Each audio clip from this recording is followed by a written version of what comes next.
আপনি বলেছেন, আপনি সাধারণত স্বপ্নে আল্লাহ সুবহানাহু ওয়া তাআলা এবং রাসূলুল্লাহ সাল্লাল্লাহু আলাইহি ওয়াসাল্লামকে দেখেন ও সাক্ষাৎ করেন। আপনি তাদের কি রূপে দেখেন? আসলে আল্লাহ ৩টি পরিস্থিতিতে আমার স্বপ্নে এসেছেন। সবচেয়ে বেশি দেখা পরিস্থিতি হলো আল্লাহ তার নিজের আরশে আছেন। আল্লাহর একটি আরশ আছে এবং আল্লাহ তার নিজের আরশে আছেন, যেমন কুরআনেও আল্লাহ উল্লেখ করেছেন যে তার একটি আরশ আছে এবং তিনি তার আরশে অবস্থান করেন।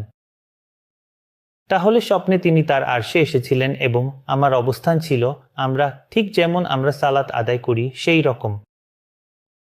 স্বপ্নেও ঠিক একইভাবে আমি আল্লাহর আরশের সামনে দাঁড়িয়েছিলাম মাথা নিচু করে, এবং আমি এমনকি ভাবতেও পারিনি যে স্বপ্নে আমি আল্লাহর আরশের দিকে তাকাবো। মানে স্বপ্নে আমার অবস্থা ছিল এমন ঠিক যেমন আমরা সালাতে দাঁড়াই।